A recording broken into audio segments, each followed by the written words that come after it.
Yo, welcome back to another video, and today we getting into the beloved musicians who are horrible people.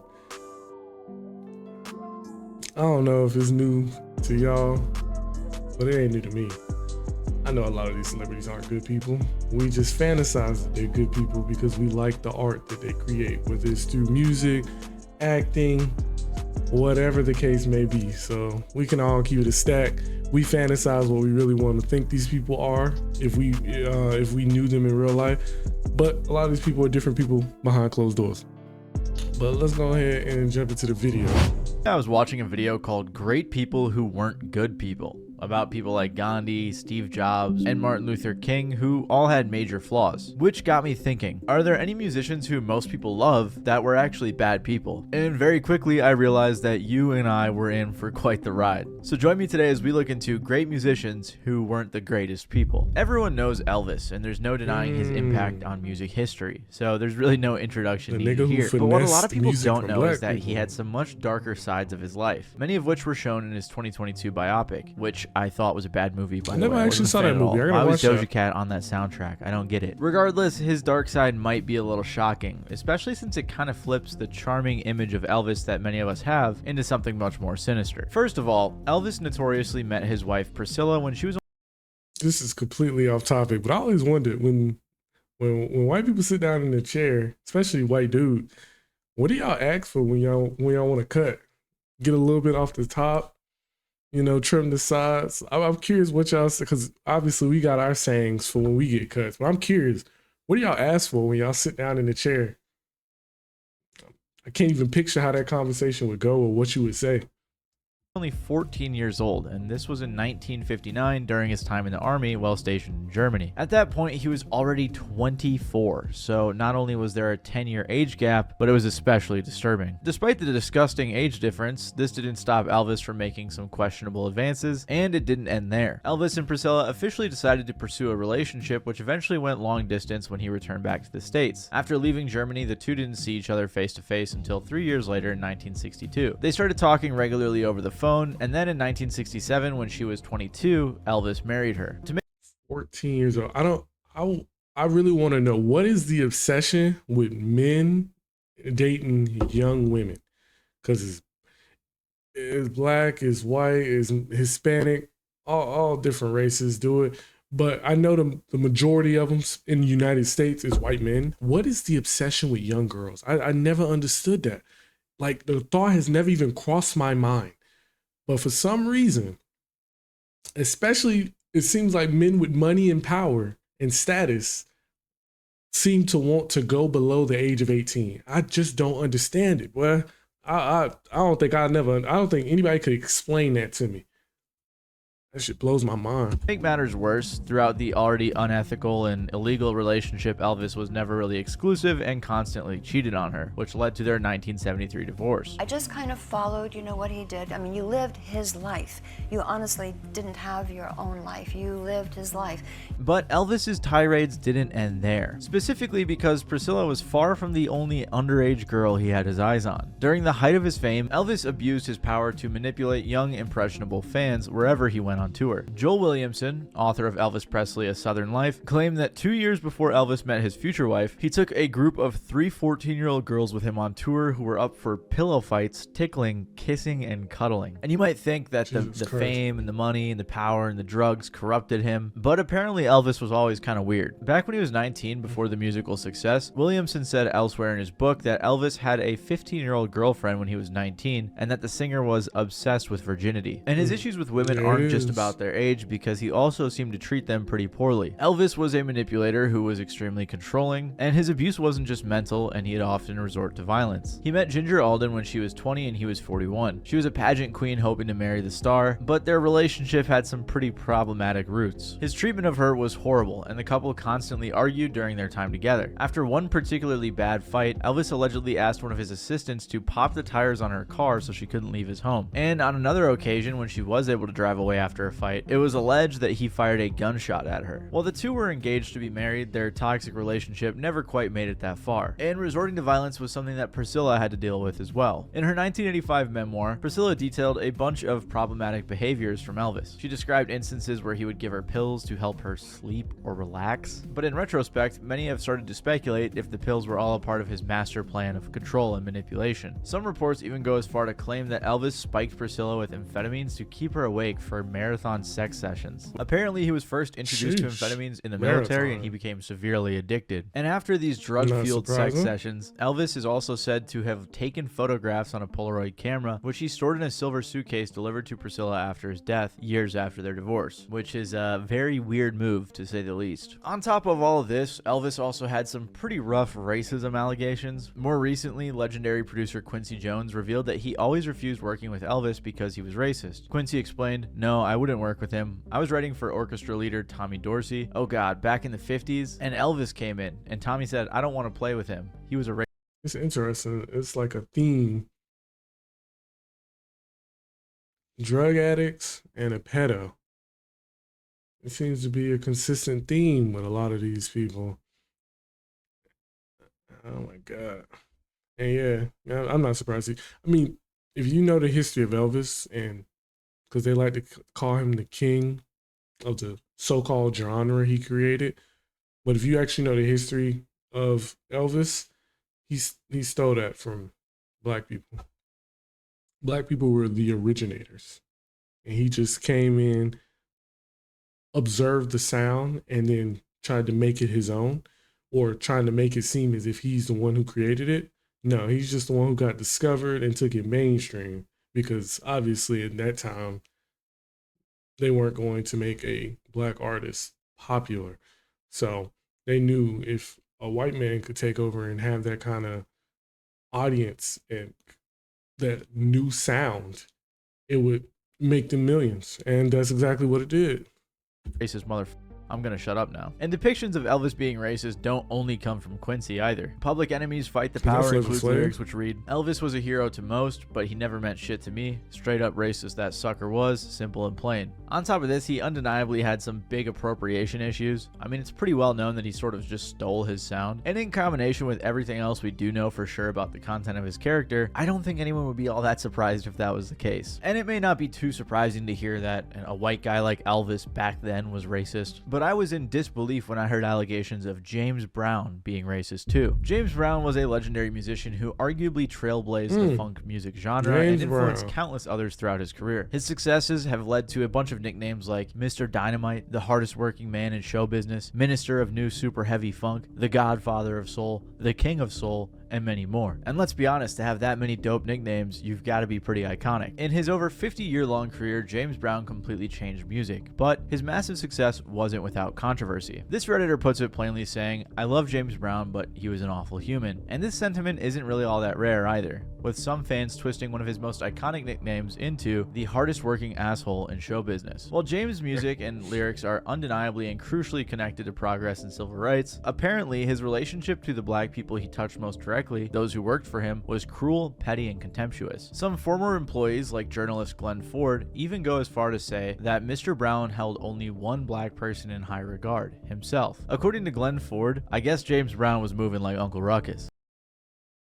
I know of James Brown, I know of his music, and I know of the high praises that he received because of how talented of an artist he was and a musician.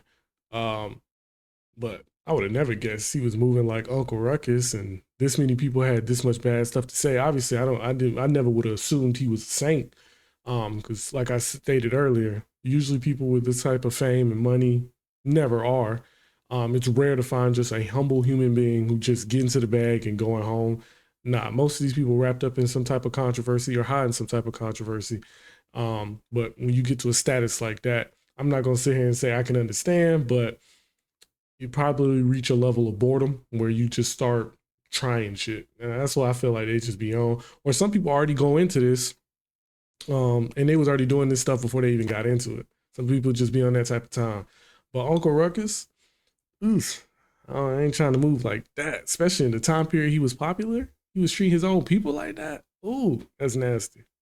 To be fair, though, this is the only source that I'm seeing claim this, Shit, so take the racist allegations he has with a grain of salt. But it is true that Glenn worked for him and he was a respected journalist, so it could be very possible. Which again is quite shocking to hear from many fans, especially considering the often direct titles of his songs, like his 1968 hit, Say It Loud, I'm Black and I'm Proud. However, like I mentioned with takes from some critics, while James lifted up black Americans en masse, those around him definitely had a very different experience. Glenn said that when James was around, his employees were often expected to treat him in a near godlike way, having a whole welcoming ritual planned every time he arrived. On top of this, if each employee didn't speak formally to each other, like with Mr., Mrs., or Miss, it was a fireable offense. And it wasn't just lower members of his organization that felt extreme pressure. Even members of his band faced wild punishments, including things like mowing the lawn.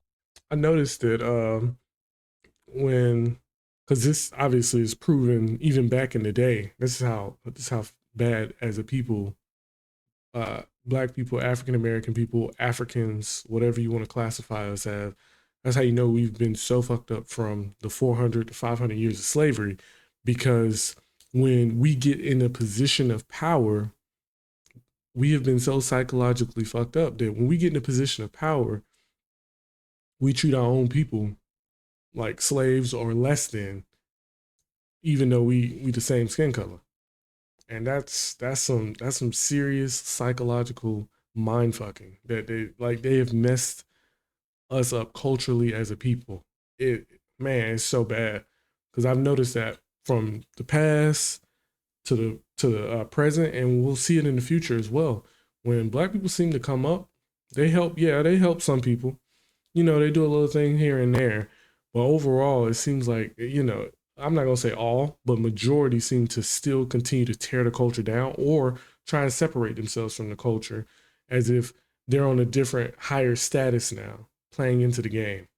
It's such a shame. Wanted his radio stations to pay off fines imposed by James. During a civil rights related boycott in his adopted hometown of Augusta, Georgia, where he also owned a major radio station that Glenn worked at, there were some weird decisions that were made. Glenn stated that while James donated $600 to the bail fund, his efforts behind the scenes painted a completely different picture. On day one of the boycott, Glenn was set to promote it as one of the main mouthpieces of support, but James left a note around his microphone that he saw the next morning that said, "There will be no mention of the downtown merchants boycott on this radio station." This order kind of killed the movement, and one that James' employees believes was intentional, choosing advertisers over his own people. Again, this chunk of information is those mostly are people from who pay Glenn him. Ford, so take it all with a grain of salt, but it is very fascinating if true. And it might not be too hard to believe considering the other wrongdoings he's been accused of. James Brown was known to have abused drugs and alcohol throughout his life, which led to even worse abuses of his own wives and partners, which has been well documented. Shocker. With James' first wife, Velma Warren, not much has been publicly documented about his treatment of her. With his second wife, Deirdre Jenkins, James' daughters described a hellish relationship. They described the abuse like thunder rolling through the house when their mom was thrown against walls. Then when silence came was the worst part, as the daughters wondered if it meant their own mom was killed. In one graphic scene, they describe witnessing James on top of their mom with punching her hard with blood everywhere. And these are only a couple of the alleged stories. With James' third wife, Adrienne Rodriguez, similar allegations were mentioned. Adrienne reported that on one occasion, James beat her with an iron pipe and even shot at her car, which led to his arrest in 1988.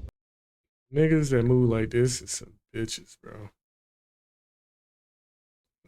Some bitches, like, bro. I can't ever respect a nigga who moving like this, bro. Like, that shit, that's a bitch nigga mentality. Should throw me the fuck off, bro. He look like a African grandfather. He like somebody African granddad or somebody Haitian grandfather. The strong facial features give Haitian or African granddad, and then he got this perm on his head. And similar circumstances leading to 3 other arrests for assault as well. And then to clear up the air, he decided to do this really entertaining interview. How did all of this trouble begin? Living in America. There's nothing wrong. Nothing wrong at all. You're not in any difficulty, but you're out on bond. No, I'm not. Have all the charges been dropped? Yeah, I'm out on love. Alone from night to night, you find me. Now, James, this isn't the first time you and your wife have had a problem. Are the two of you going to be able to work this out? Let's talk about some music. What's the point in doing this interview if you're not gonna address the allegation. You know they called you on the for the interview to address the allegations, but he trolling. That's what I'm saying. These niggas don't ever take. This is why I say these niggas is bitches, because they don't ever take accountability for their actions, and then when they so-called do, they get on try and have their PR team write an apology letter or try and get on and make a YouTube video and get his weak ass apology speech. Like, fuck on out of here, because we know you just gonna revert back to doing it anyway. So stop wasting people's time with that. I'd rather you live in your truth and be who you is and be like, yeah, I'm on that type of shit and it is what it is, or go seek help instead of trying to play this PR game just because you making money. Shit dumb, shit foolish, bitch ass niggas. You want to talk about music, and you don't want to talk about what happened. No, it's all over. Well, let's talk about your tour. When are you leaving? Things got so bad that around the 1995 arrest, Adrienne was hospitalized, but the charges were dropped since that next year she passed away from surgery complications, which of course also spawned a bunch of conspiracies. Then comes his fourth wife, Tommy Heine, who again had some dark relations with James. She alleged that on one occasion James pushed her to the floor and threatened her with a chair, which led to an arrest, and he actually even pled guilty / no contest. My dog but James like all James flavors. was only slapped with a fine. And abusive patterns like these were reported by other girlfriends of James as well, making it seemingly unlikely that all of the spouses could just be going for money. On top of all Like these an African horrible actions, dad. James was also accused of rape in 2005 when his former publicist Jacques Bro, this man Hollander look filed a funny, lawsuit bro. against him, all Especially with stemming this from a perm. 1988 incident where Jacques alleges he assaulted her while holding her at shotgun point. But since the case was brought up beyond the statute of limitations and other legal reasons, it was dismissed. So with all these reported mistreatments of employees, spouses, and everyone in between, it's safe to assume James Brown probably wasn't the best guy. But James Brown is only one person, as it's pretty crazy to think about the fact that two of the Beatles were both abusive. John Lennon and Ringo Starr are both some of the biggest musicians in the world and are most notably I said, what did I say earlier? I said, drug addicts / substance abusers, pedos, and I forget to put, and I gotta remember to put in domestic or just in general, just abusive people. Those are the three common themes you tend to find in majority of people who making money, who having it their way. Is one of them three things that they tend to fall into. I think the most common one gotta be drugs. I don't know what is up with human society and the obsession with drugs and feeling, or trying to get rid of feeling some type of feeling, or trying to feel this otherly feeling. I don't know what the obsession is behind taking drugs. I'll never understand it, but that's got to be the number one thing. Anybody getting money is definitely on those, and tend to abuse it. Cause what they say he was spending cheese, huh? He was spending cheese. But anyway.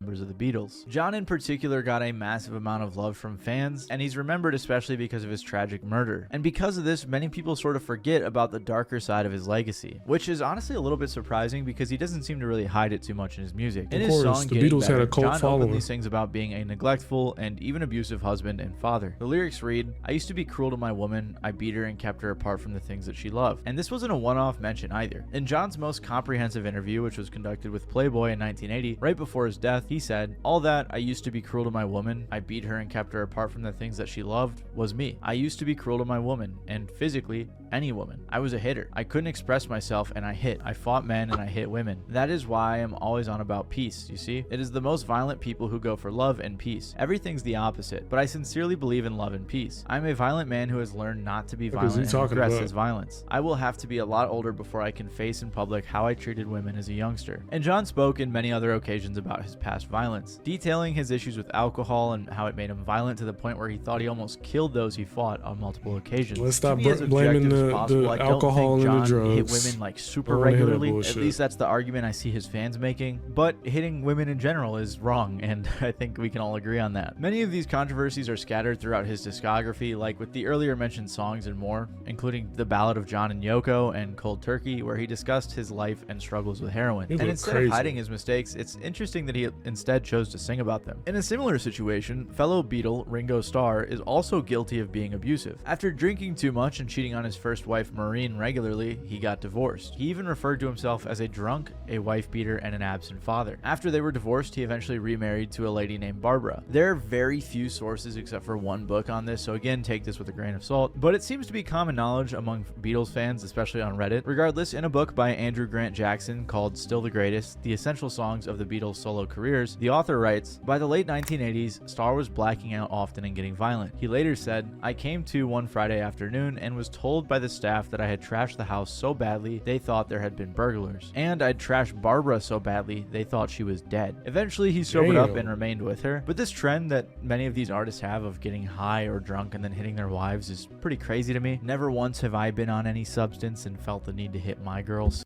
Oh God, that don't make no sense. Oh God, that's what I'm saying. To blame the substances and to make it seem like the substances is the reason you on that type of time. Nah, you was on that type of time regardless if you was under the influence or not. So let's stop trying to make excuses. We know what you was doing before you even discovered drugs.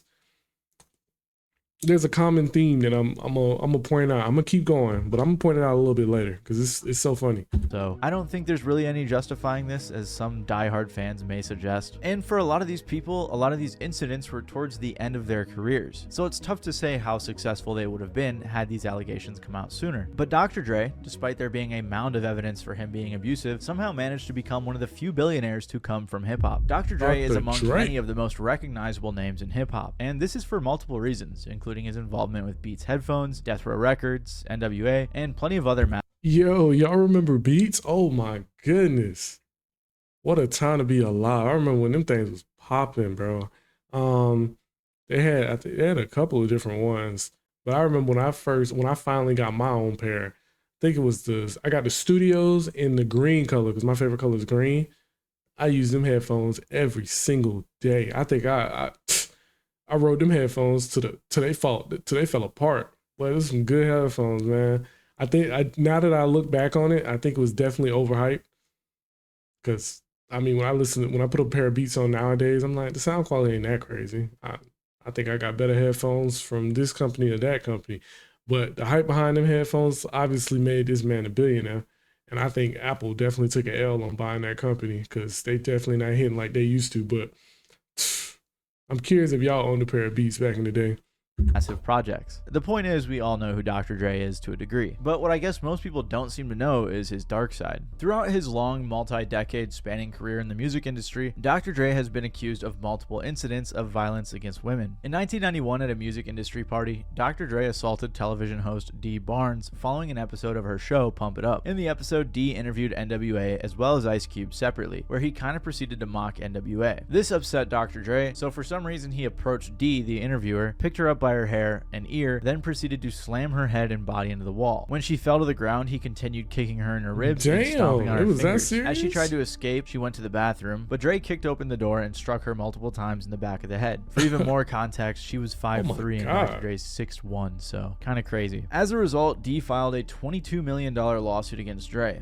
He was also fined, given 2 years of probation, ordered to undergo 240 hours of community service, and was forced to speak out against violence on TV. While the suit was settled out of court, Dre's response to the situation was pretty shocking. Instead of apologizing, he said, "People talk all this shit, but you know, somebody f***ed with me, I'm gonna f*** with them. I just did it, you know? Ain't nothing you can do now by talking about it. At least he was real enough to live. It ain't no big thing." At least he was real enough to live in his truth. I gotta give him that.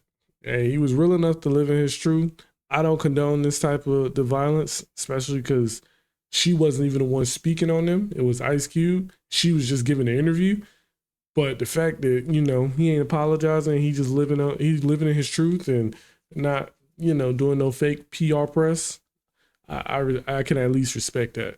I just threw her through a door. But Dre's abuse of women didn't end there. Still Later on in though. 2015, Michelle, the mother of one of his kids, accused him of domestic violence during their time together, but did not take legal action. Unlike Dre's incident with Dee, his abuse of Michelle lasted years while they were together. According to Michelle, it resulted in 5 black eyes and a bunch of other scars throughout her body. So you were getting punched in the face? And then Oh, I was getting dragged on the floor, shot at, yeah. Shot at? Yeah, and I guess I don't know what I always did.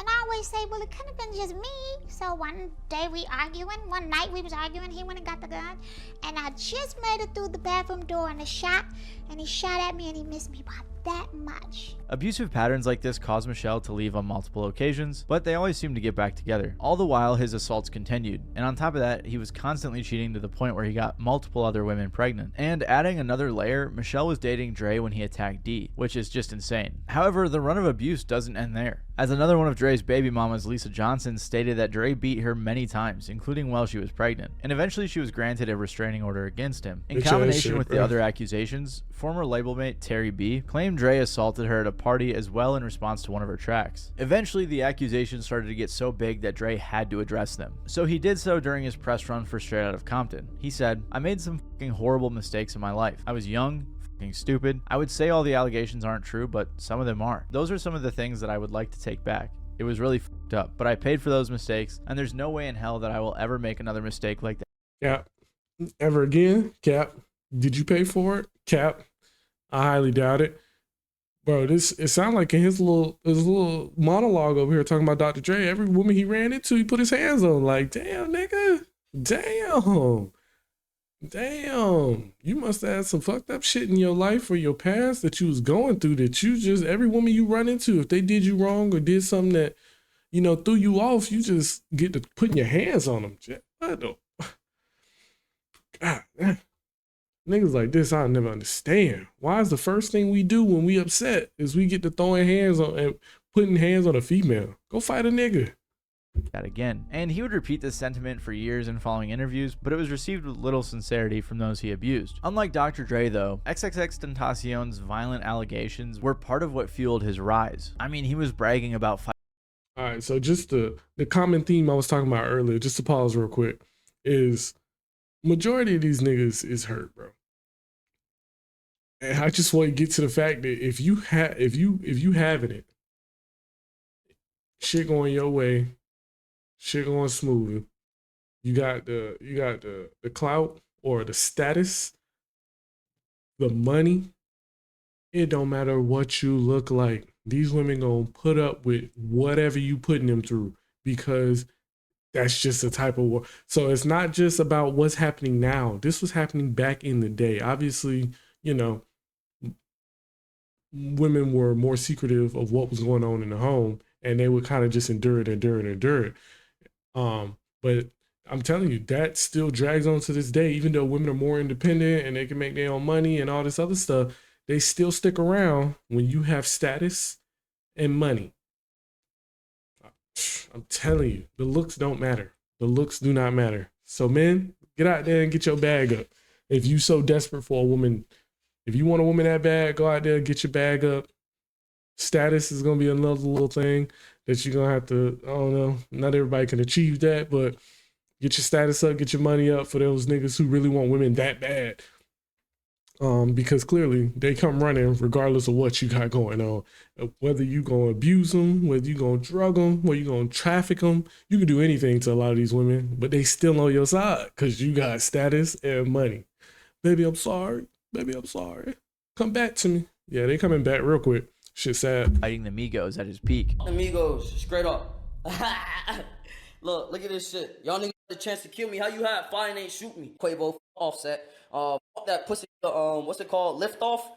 Fuck all y'all pussy ass niggas. All y'all. So it's no surprise that X had a very troubled past before his untimely death. XXXTentacion had one of the fastest rises to the mainstream that we've seen in a while. And while his run lasted pretty short because of his murder, he amassed a large cult following that even through his public controversy stood by him. So X has been in a ton of controversies, so I'm gonna try to get the main ones out of the way, but there's a lot here, so I may miss a thing or two. First though is his juvenile issues, because before turning 18 he had charges for drugs, break-ins, theft, gun possession, and was even fined $86 for attempting to commit suicide by running into oncoming traffic. But these are far from the worst things he was accused of doing. In 2016, Ski Mask got into an argument with Tables, which was his and X's manager at the time. Ski stormed out and later called X while drunk and lied, telling him that Tables had taken thousands of dollars from X. Later in the day, X and some others broke into Tables' apartment. He then proceeded to threaten Tables with a knife and by some accounts accidentally stabbed him during the confrontation. Then X and his crew left, taking Table's laptop with him. Surprisingly, Table said he would drop all the charges as long as the laptop was returned, claiming he didn't want to ruin X's life over one bad decision. And Tables kept his word, and X paid for all Table's hospital bills, so I guess they were good. Days That's a after real being nigga. I released respect on it. bail from the stabbing, X was arrested and charged with robbery, assault with a deadly weapon, and home invasion, all from an incident which took place the year prior. During the incident, X allegedly pistol whipped the homeowner 3 times and left with an iPad, an iPhone, a Sony PSP, and $20. In the end, X pleaded no contest and was sentenced to a whopping 6 years of probation. And then came the more serious issues. While awaiting trial in early October of the same year, X was arrested again later that month on charges of aggravated battery of a pregnant woman, domestic battery, and false imprisonment. Well, at first, this Damn, this nigga was living in GTA, huh? He was just on that type of time. I felt like with a nigga like this, you could just look into his eyes, bro. You could just look into his character, look into the two-tone dread. You just know what type of time he on. For you to step into this nigga's life, I don't know. Unless you just terrible at reading character, you should already know what this nigga on, bro. Me personally, I was just never really a big fan of him as a person. Obviously, I didn't really know him, but just the antics that he got into, and then his music really wasn't my thing. I mean, I listened to a couple things, but I feel like he catered more towards the people who into the demonic shit and the weird shit. It's really not my swag. I'm cool off all that. I kind of keep it pushing. relatively hadn't blown up into that big of a story, things changed a lot after Pitchfork leaked the testimony of the alleged victim. X pled not guilty and even denied the allegations in multiple interviews, but the details were scathing nonetheless. The victim delivered over 2.5 hours of testimony, which resulted in 142 pages of transcription describing the dark patterns of abuse. If you're a fan of X, you're very familiar with this story, and you probably debate whether or not this actually happened, so I'll try to cover this as objectively as possible. Apparently, the two met at one of X's shows, and soon after, he invited her to live with him. The first instance of alleged abuse occurred about 2 weeks after she moved in, when he slapped her and broke her phone because she complimented a male friend. Later that day, X left the room and returned with 2 grilling implements, a barbecue pitchfork and a barbecue cleaner, and told her to pick between them because he was going to put one of them in her vagina. She chose the fork. He told her to undress. He was lightly dragging the tool against her inner thigh when she passed out. He did not penetrate her with it. Following that initial incident, X began his pattern of violence toward her, and when the couple moved to Orlando, he apparently threatened to kill her almost every day. After one occasion of her humming one of X's friend's verses, he headbutted her, punched her, stomped her, and put her in the bathtub where he continued hitting and kicking her. And she added on, he also wanted to cut out my tongue because I was... This is very detailed. Obviously, these are allegations, but the amount of detail in these allegations is almost like, I think these things may have actually happened, but some of these women are very good liars. But if it is true, it's hard, for me personally, it's hard for me to feel bad for you because you keep going back to it. So clearly it's not that bad to you. The juice is worth the squeeze because you keep returning. You keep showing back up. What is what I'm saying? You basically are invincible. You basically you kind of avoid most consequences when you have money and status. I'm telling you. On the judicial side of things, our justice system, where you can do some of the most heinous crimes and they just give your ass probation because you got so many fans that want to hear your music so bad.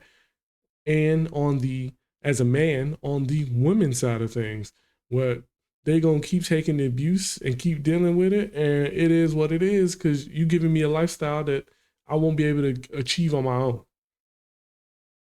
Singing the song. She attempted to flee down the street, but he tackled her, all in all causing her black eyes, a lump on the back of her head, scratch marks and bruises, including a large bruise on her ankle where he stomped her. Throughout their relationship, she alleged that X had broken about 30 plastic clothes hangers on her legs, tried cutting her hair, and even attempted drowning her in the bathtub. Then, while X was in jail for separate charges, she hooked up with another guy and X was upset, obviously. He confronted her about it and proceeded to put a knife to her neck, strangled her, and called her a hoe. Occasions like this apparently happen regularly, with the same disgusting behaviors being repeated over and over again. Apparently, it got really bad when he found out she was pregnant, threatening to kill her and the kid, and beating her to the point where her face was almost unrecognizable. For a little bit, he allegedly held her captive until one night she escaped. Throughout this whole saga of all these accusations, accusations against him, X also continued doing PR moves like donating $100,000 to domestic violence causes, and even tried to host an event to support rape victims. But the whole actual legal trial was extremely complex for a lot of reasons, including public pressure from multiple petitions to free X, and even the victim asking for charges to be dropped and declining to testify. Eventually, after his murder, she still maintained that she didn't want him to receive jail time, and X's lawyer claimed that if X hadn't died and saw the trial through,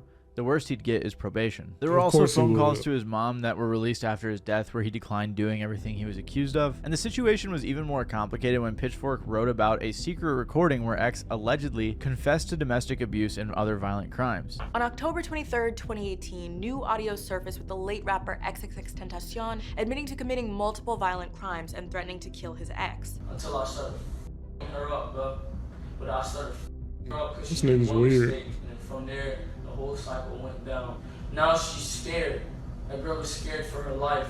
Later, he says, "I will kill that bitch if she play with me." The issue is, though, because of the editing of the audio clips, it was kind of hard to tell what X really meant with some of the statements he made. However, a bit before the audio was leaked, a Snapchat video of X beating on a girl when he was 15 dropped. His lawyer claimed the video was in jest and not an actual act of aggression, but it made the accusations look a lot more credible than they already were. And since when X died, the case was closed, it's hard to fully validate all of these allegations, but I remember being a fan of his back then, and from what it seemed like, it was true to an extent, and it was kind of hard to rationalize back then, so I feel like probably the same situation now. And while X was a crazy guy all around, Rick James seemed pretty cool and normal until he got some drugs in his system. Rick James was a massively popular singer, songwriter, and record producer. His long career in music was very iconic, with a bunch of albums going gold, and even his project Street Songs going platinum. And if off the top of your head you can't think of a Rick, I think, isn't this the nigga who did that,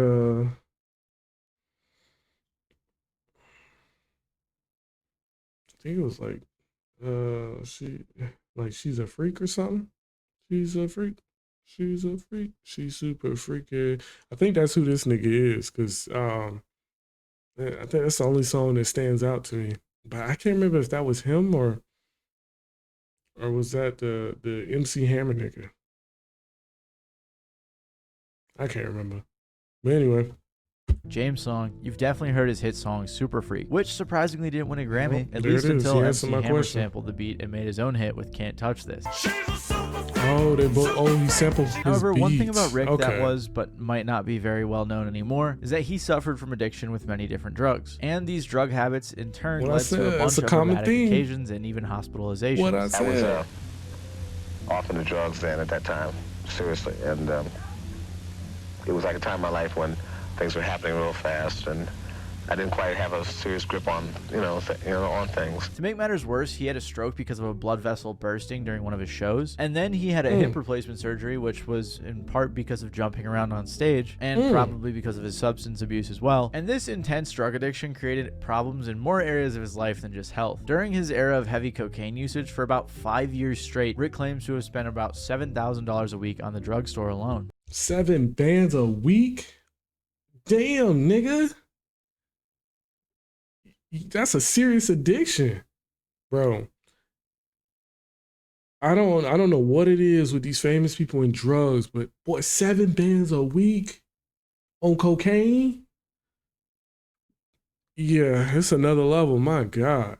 And this rampant drug use inevitably led to a decent amount of crimes as well. It was a month ago yesterday that Rick James was arrested along with his girlfriend Tanya Hijazi for allegedly imprisoning a 24-year-old woman in his Hollywood Hills home, torturing her allegedly with a hot cocaine pipe and forcing her to commit sexual acts on his girlfriend Tanya Hijazi. During a binge that lasted around a week, Rick and his girl at the time were arrested on charges of kidnapping a 24-year-old girl and holding her hostage for around 6 days. During this time, they tied her up, forced her to do sexual acts, and burned her legs and abdomen with the hot end of a crack pipe. According to police, the 25-year-old alleged victim With a claims crack she met pipe. Rick James and his female companion at a party. She says the trio then returned here to James' Hollywood home. It was on the nights of July 16th and 17th that alleged victim claims she became a virtual prisoner here, held at gunpoint, even... He got a big ass head. Yeah, his head big as fuck. God damn, nigga.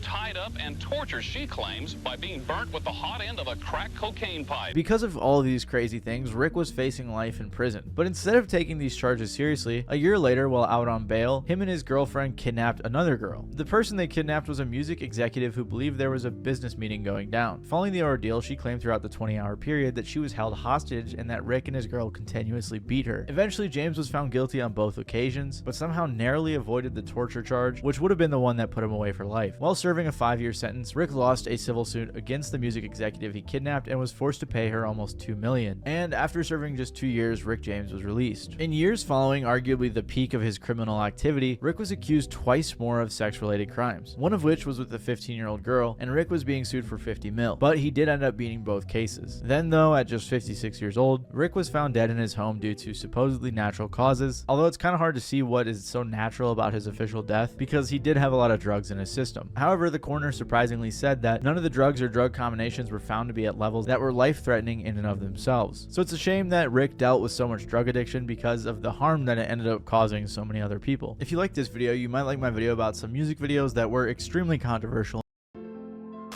Man, just to sum this up real quick, a lot of these niggas on the same type of time. The drugs, the beating women, the not all of them, but a lot of them, the pedos, they all on the same type of time, bro. And none of this is honestly that surprising to me, because I just don't trust anybody who getting money out here these days, especially when you have status along with it. You tend to go off the deep end. But I'm curious to hear what y'all think about it. Other than that, take it easy.